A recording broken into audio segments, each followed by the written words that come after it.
In the seventh year of Jehu, Joash became king, and he reigned in Jerusalem for 2 years. His mother's name was Zibiah. She was from Beersheba. Joash, wa- Joash did what was right in the eyes of the Lord. All the years Jehoiah the priest instructed him. The high places, however, were not removed. The people continued to offer sacrifices and burn incense there. Joash said to the priests, "Collect all the money that is brought as sacred offerings to the temple of the Lord, the money collected in the census, the money received from personal vows, and the money brought voluntarily to the temple. Let every priest receive the money from one of the treasurers, and let it be used used to repair whatever damage is found in the temple." But by the 23rd year of King Joash, the priests still had not repaired the temple. Therefore King Joash summoned Jehoiada the priest and the other priests and asked them, "Why aren't you repairing the damage done to the temple? Take no more money from your treasures, but hand it over for repairing the temple." The priests agreed that they would not collect any more money from the people and that they would not repair the temple themselves. Jehoiada the priest took a chest and bored a hole in its lid. He placed it beside the altar on the right side as one enters the temple enters the temple of the Lord. The priests who guarded the entrance put into the chest all the money that was brought to the temple of the Lord. Whenever they saw that there was a large amount of money in the chest, the royal secretary and the high priest came, counted the money and counted the money that had been brought into the temple of the Lord and put it into bags. When the amount had been determined, they gave the money to the man appointed to supervise the work on the temple. With it, they paid those who worked on the temple of the Lord, the carpenters and builders, the masons and stonecutters. They purchased timber and dressed stone for the repair of the temple of the Lord, and met all the other expenses of restoring the temple. The money brought into the temple was not spent for making silver basins, wick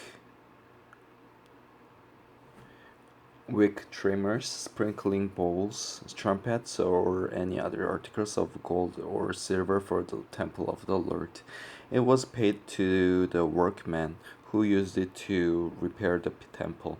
They did not require an accounting from those to whom they gave the money to pay the workers because they acted with complete honesty. The money from the guilt offerings and sin offerings was not brought into the temple of the Lord. It belonged to the priests. About this time, Hazael, king of Aram, went up and attacked Gath and captured it. Then he turned to attack Jerusalem, but Joash, king of Judah, took all the sacred objects dedicated by his fathers Jehoshaphat, Jehoram, and Ahaziah, the kings of Judah, and the gifts he himself had dedicated, and all the gold found in the treasuries of the temple of the Lord and of the royal palace, and he sent them to Hazael, king of Aram, who then withdrew from Jerusalem. As for the other events of the reign of Joash and all he did, are they not written in the book of the annals of the kings of Judah? His officers conspired against him and assassinated him at Beth Millo on the road down to Silla. The officers who murdered him were Jozabad, Jozabad, son of Shimeath, and Josaphat, son of Jehozabad, son of Shumar. He died and was buried with his fathers in the city of David, and Amaziah, his son, succeeded him as king. In the 23rd year of Joash, son of Uzziah, king of Judah, Jehoahaz, son of Jehu, became king of Israel in Samaria. And he reigned 17 years. He did evil in the eyes of the Lord by following the sins of Jeroboam son of Nebat, which he had caused Israel to commit, and he did not turn away from them. So the Lord's anger burned against Israel, and for a long time he kept them under the power of Asael, king of Aram, and Ben-Hadad his son.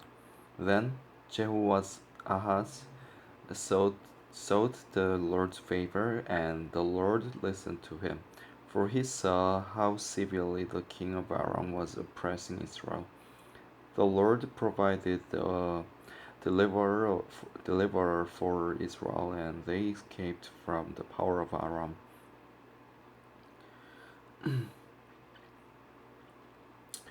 So the Israelites lived in their own homes as they had before, but they did not turn away from the sins of the house of Jeroboam, which he had caused Israel to commit. They continued in them. Also, the Asherah pole remained standing in Samaria.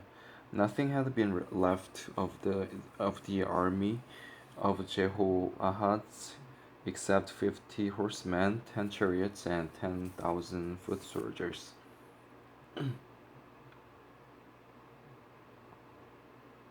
For the king of Aram had destroyed the rest and made them like the dust at threshing time. As for the other events of the reign of Jehoahaz, all he did and his achievements, are they not written in the book of the annals of the kings of Israel? Jehoahaz rested with his fathers and was buried in Samaria, and Jehoash, his son, succeeded him as king. In the 37th year of Joash, king of Judah, Jehoash, son of Jehoahaz, became king of Israel in Samaria, and he reigned 16 years. He did evil in the eyes of the Lord and did not turn away from any of the sins of Jeroboam son of Nebat, which he had caused Israel to commit. He continued in them. As for the other events of the reign of Jehoash, all he did in his achievements, including his war against Amaziah, king of Judah, are they not written in the book of the annals of the kings of Israel? Jehoash rested with his fathers, and Jeroboam succeeded him on the throne. Jehoash was buried in Samaria with the kings of Israel. Now Elisha was suffering from the illness from which he died. Jehoash, king of Israel, went down to see him and wept over him. My father, he cried, the chariots and horsemen of Israel. Elisha said, get a bow and some arrows. And he did so. Take the bow in your hands. He said to the king of Israel.